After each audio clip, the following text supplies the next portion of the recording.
سلام به روی ماه تک تکتون. بچه ها به کورس آموزشی با من ناخن‌کارشو قسمت دوم خوش اومدین. مانیکور رو داشتیم با هم دیگه پیش میرفتیم.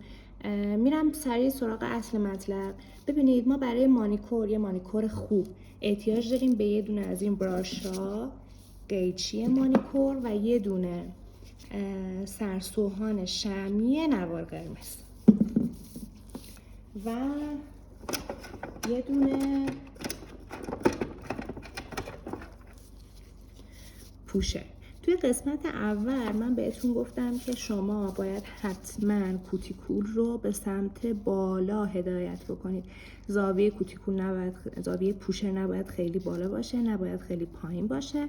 با یک زاویه 30 درجه با بغل پوشر کوتیکول رو میدیم به سمت بالا.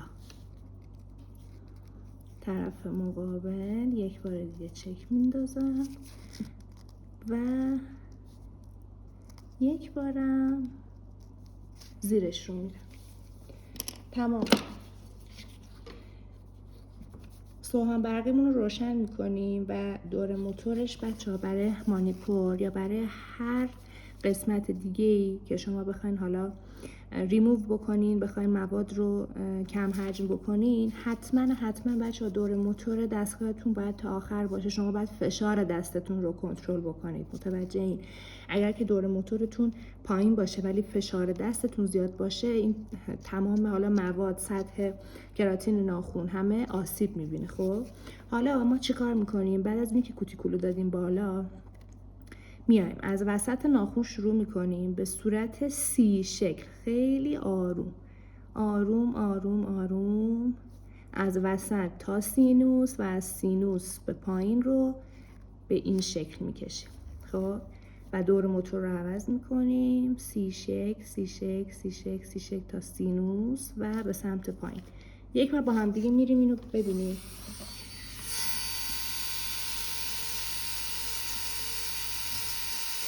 بچه ها همینقدر باید آروم مانیکور کنید. الکی نیستش که میگم مانیکور 20 دقیقه طول میکشه.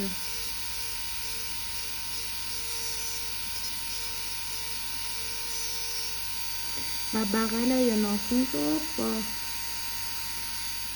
ببخشید از کار خارج شد. بغل ناخن رو با قسمت میانی سوهان میگیریم.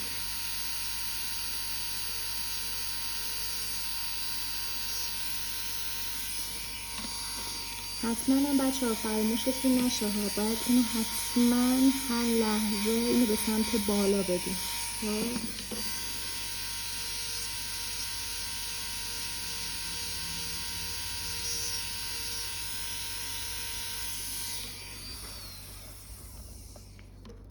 دور موتور رو عوض میکنیم به سمت راست.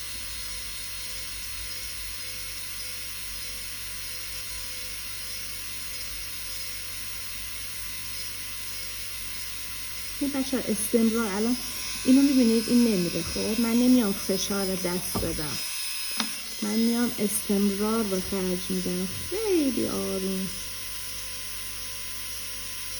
ببینید رفت.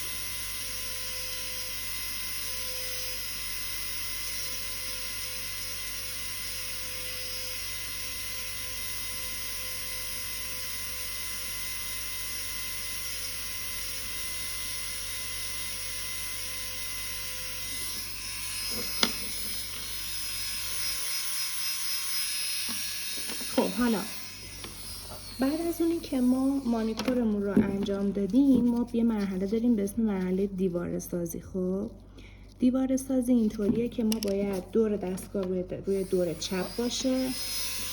از سینوس تا سینوس رو به این حالت افقی بدیم بالا بدون فشار دست ها. اصلا فشار دست صفر به صفر.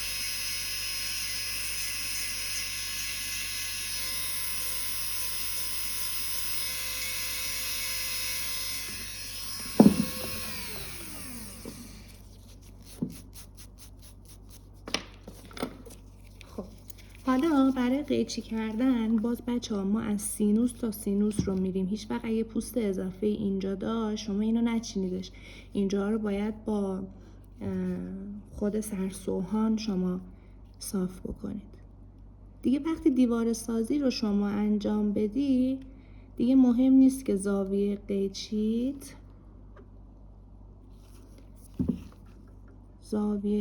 بچه ها مهم نیست رو به پایین باشه رو به بالا باشه.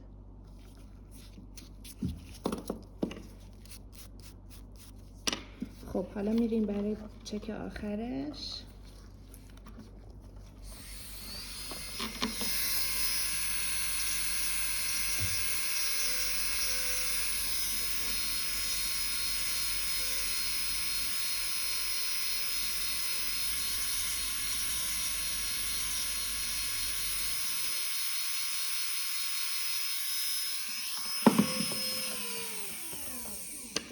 این براشتون رو به کلینزر آغشته کنین و بکشین زیر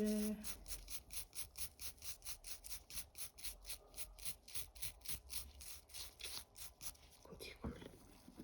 ببینید این نمونه یک مانیکور درجه یک که من دیگه نمیدونم چجوری بهتون بگم. مشاهده میکنید؟ نه هیچ ذره‌ای، هیچ. امیدوارم که براتون خوب بوده باشه. هر سوالی چیزی بچه ها داشتین میتونین ازم بپرسین. دوستتون دارم.